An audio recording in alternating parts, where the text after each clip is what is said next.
let's get the thoughts of Sportsnet 650's very own Satiar Shah. First time on the YouTube channel, I think, here. No, Sat's been with us before. Just kidding.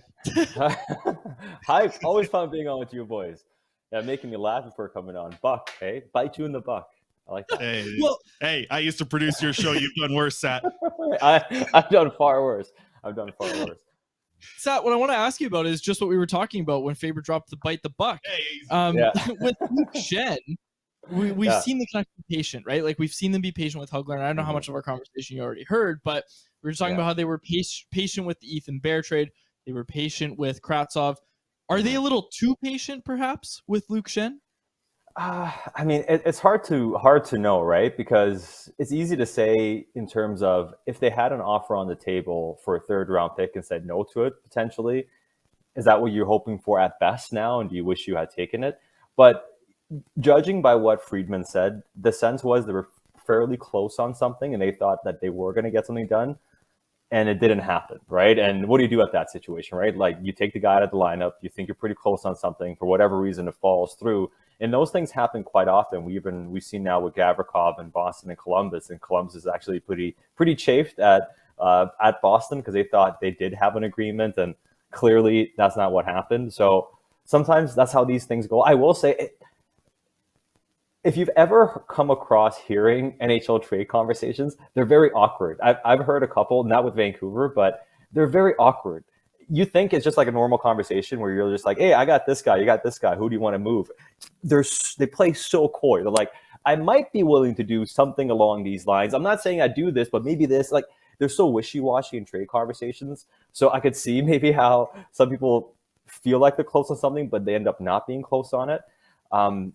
But that's going to be the big question. If they end up, say, settling for something below a third-round pick for Luke Schenn, I do think that'll be a situation where we can look back and say they certainly missed the window. But I'd still say with a week to go, Vancouver may still get their valuation. It's going to be very interesting to watch how this plays out because, listen, they've kept him out of the lineup for quite a while now. Mm-hmm. Trade deadline's still up until Friday. Any chance he doesn't get moved, Sat, or you think it's for sure that he's going to get traded before the deadline here, get a chance to go win a cup somewhere? I guess there's a possibility, right? I mean, we've seen these things happen before where a guy doesn't get moved. I'd still say it's overwhelmingly likely he does get moved. And I do believe that Vancouver has had the sense that, or has been getting the sense, and this is even from the players' side, from what I understand, that a few dominoes have to fall before Luke Schenn becomes the guy. Because we know Gavrikov is a player that some teams do like better than Luke Schenn. Like, for instance, you hear Edmonton, and Edmonton may have a level of interest in Luke Schenn, but what they want is a puck-moving defenseman. Gavrikov is more of a puck-moving defenseman that can play well defensively. You heard their interest in Erik Karlsson. So where does Luke Schenn rank in their pecking order? Probably a few spots down. So when there's more clarity on Gavrikov's situation, I do think we'll see some more movement here on Luke Schenn, because some teams will look at him as maybe their second or third choice, and then they'll come back and say, hey, here's a price we're willing to pay, which is most likely going to be in that third-round pick range, but we'll see if they can get a bit more than that. Brock Boeser, are you expecting to see him moved ahead of the Friday deadline? No, I'm not. I mean, I guess anything is possible, right? And you don't want to say nothing, he's not going to get moved.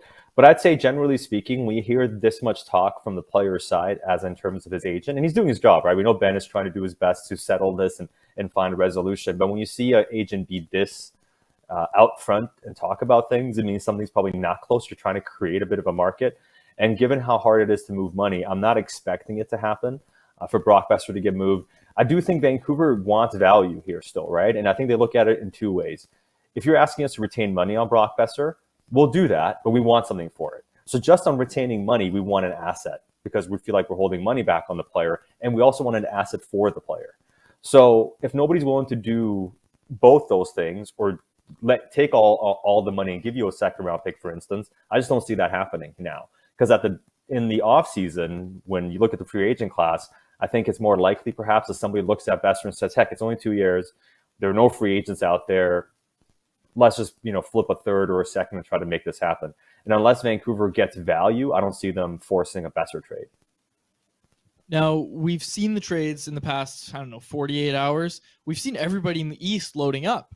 We still haven't seen Carolina Hurricanes make a move. Do you think as the deadline gets closer, they'll be a little bit more desperate maybe to make a move for a winger? They might. They might get a bit more desperate, and for them, that's a situation where I could see them just say it's a second round pick, and they actually have a couple seconds next year. I think they have the Flyers second round pick next season, so they may just look at it and say, "Hey, we'll just give you the pick you want. We'll bite the bullet. It'll work out." And that could be a situation where they look at it and say it's buy low for us. It fits in with their MO as well for Carolina.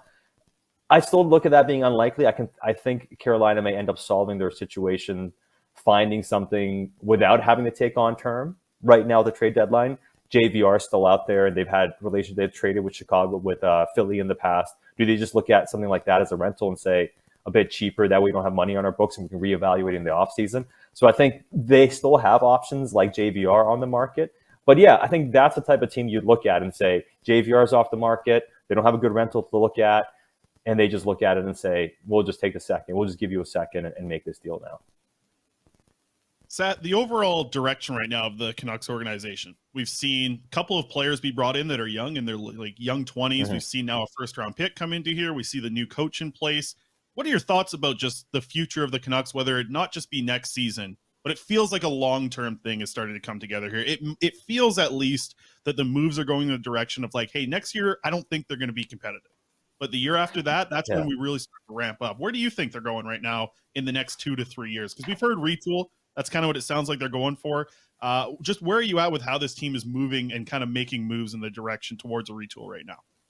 I've probably been more optimistic than most in terms of just general what management's been trying to do. I know they haven't been successful in doing it, because I do believe the standard that we might be judging them on in terms of not doing a scorched earth rebuild is a standard that nobody's ever done, right? Like when we talk about rebuilds and the ones that have happened outside of Pittsburgh, and we know what their situation was like, almost being insolvent before lucking into Malkin and then obviously getting Sidney Crosby. But outside of that, even Toronto held on to a number of players in their rebuild, right? Like even New York went out and got Zibanejad in a trade. They went out and signed Panarin not too long after writing the letter about rebuilding. They still held on to a number of key players, and for instance, like Chris Kreider, right? And so I'd say there's no rebuild that necessitates you have to trade Pettersson and Hughes. So I think in terms of keeping those guys and trying to do the things around them, I do believe they've wanted to do more than they've been able to. And the reason a lot of people are critical is a JT Miller extension, because that's when you look at it and say, hey, why would you commit to him? You could have moved both guys, and now you have a ton of cap space. And to some degree, that's fair. But I do think there is a world where you look at it and say, if we're trying to be better in 2 years, we kind of need to have two centers, right? Or at least somebody else that can play a center in our top six. And we kind of need to have a cornerstone defenseman, and we need to have a goaltender. You have to figure out who your second center was going to be. Was it going to be Bo Horvat or JT? But you couldn't bring both back and trade the other guy. Right now, I know the JT contract doesn't look good, but if you play your cards right and he actually bounces back next season and plays really well and can hold you over until somebody else is ready to play second line center and you get back to being a contender, I think it can make sense. And to your point, Chris, I do think the moves they're making, you see the Bo Horvat trade, willing to maybe punt on next season and take on some assets. I think a lot of that is the types of moves we've been wanting to see a team make. And if they have their way, I do think a lot more is going to happen to this roster. Wanted to ask you about Aatu Raty and it's funny. I've heard some of your pre-games and post-games. I haven't heard a lot of people texting in about him. I'm curious. Yeah. It's been a quiet kind of run for him here with the NHL team. What are you seeing in the 650 inbox? What are you seeing on the ice? What do you think of the early returns of Raty in the NHL right now? Yeah, I think it has been quiet. I mean, I think the Canucks winning and then the whole Boston game had a lot of fans just being upset about the 2 points. And then, Allmark getting a goal ended up being the big story in the Kravtsov deal before that. So you're right. Raty's kind of flown under the radar. Some of the reaction, though, the thing that people have been talking about mostly is his skating. And I think that's the most obvious thing. Clearly, his skating does need improvement. And it's a small sample, but I think it's also very clear he's a smart hockey player, right? Like we see his offense, we see his sense in the offensive end, we see his sense defensively. He takes the right angles, generally speaking. I think he's willing to get involved and be engaged physically when need be. We haven't seen his shot. That's the one thing I want to see more of. We know he has a good shot. Can we see him get that off a bit more? Because that's the thing that needs to also be showcased. Are you able to not only get that shot off and have something on it, but create it for yourself at this level? And that's something that we need to see more from him. But just in terms of his intelligence, I think it's there. But for me, what's very evident too is the time that he needs. I look at him as being a guy that you probably need a 2-3 year plan for. And you say, okay, working your skating a lot this year, but you work on it to basically rebuild some aspects of it this year. And then next year, you gotta add the other elements to it. So I look at him as being a guy that probably needs to play in Abbotsford for most of next season. And then a year after that, you probably look at it and say, all right, now are you close enough to maybe make the team out of training camp? If not, be a real recall option. So I'd say the fact he's playing right now is more out of the circumstance the Canucks find themselves in, and rather than an indication of him being close. Because I think he needs probably a full season at least in the A still, and another off season or two of working on his skating. AHL is an interesting conversation as well. This is a very different look with not only the fact that they're not in Utica anymore, they're in Abbotsford, the new management group, the way they've been utilizing the AHL, even little things like sending Phil DiGiuseppe down. I know Riccio wasn't happy about it, neither was Quads, but it's fine. I'm excited to see him back down there in Abbotsford. It's, good for my brand. But just the way that they've been using this Abbotsford team, has it come as any bit of a surprise, or did you kind of expect this, hearing what they did in Pittsburgh before with the Rutherford and Alvin combo over there, and how they utilize the AHL too? Like, man, it's funny. It's talked about like often, but it's like, man, like this guy that would just show up and start playing with Sidney Crosby on his wing because he had good time in the AHL. I don't think we've seen it to that degree, but like a little bit we have, like Lane Peterson coming in and playing with Pettersson and having some success. Maybe he's not the long-term fit, but is that what maybe they're doing with, Niels Höglander or potentially Klimovic down the road? If you really get this guy to that level, he might be a player who can hop right in and play with Pettersson. Do you see that kind of being something in the AHL down the road? Yeah, I absolutely see that, Chris. And I think you've done a really good job of covering, the Abbotsford team and their prospects, but also you're very in tune with how they're trying to play as a team and the job that Jeremy Colleton has done. And I think it's starting to show the importance of being on the same page when it comes to not only your head coach or the management, but also the head coach and how your AHL team is run in terms of the expectations, the standards, the systems being somewhat similar, but the non-negotiables, right? To say like, hey, these are things we got to do. And if we don't do them, we're not going to be successful. Until you master those things, you're not going to get to that next level. And I think that's what needs to happen, because it's not a coincidence that Höglander, and I call Colleton his third coach, and I think he's taken strides. But I do think it's not a surprise that there's 3 coaches who coach in the NHL don't think he's quite ready to play in the NHL, right? Or like, I think Green threw him in. We know the circumstance and he played well, but you could tell towards the last year that, okay, he didn't take the steps he needed, and it was hard for him to learn at the NHL level. Until he figures that stuff out, no NHL coach is going to trust him. So I think it's a big indicator of how much more work he has to do, but also the fact that they have the right coach in charge in Abbotsford. Because I think he's the same type of coach Tocchet is, different personality, obviously. But if you have that alignment, I think that's going to help him go a long way. Heck, I saw Colleton after a 6-2 loss. He sounded very similar to some of the things I've heard from Tocchet at the NHL level. Jeffro's got a great question here into the chat. I know you know Jeffro, Sat. Jeffro in our chat here asking kind of about like Aatu and wanting to see him for more than 7 minutes. I kind of want to expand that into a question here because, listen, Quinn Hughes playing over 30 minutes a night, Pettersson over 25 minutes a night. Do you think they need to balance out the minutes a little bit here? Because are they leaning towards that situation where, yes, the coaching staff wants to develop and get his plan kind of executed here with the team? You can't be leaning on these guys for 25 minutes, 30 minutes a night if you're going to kind of balance it out a little bit here. And does it help Team Tank to see, Aatu get 14 minutes a night, Podkolzin play 17 minutes a night? Where do you think the ice time needs to go from here for the next little bit?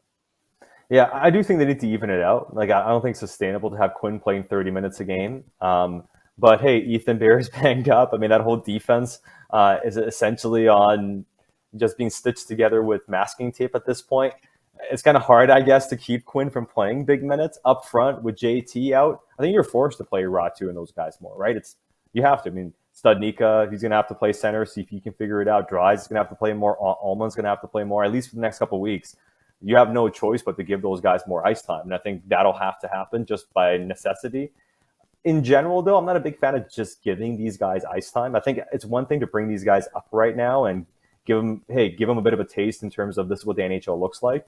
But don't feed a guy ice time because he's here if he keeps making the same mistakes. I think it's important that you still have that pull and that tug and that professionalism that's required. And a player's not going to learn if he keeps making the same mistake and keeps getting the same opportunity.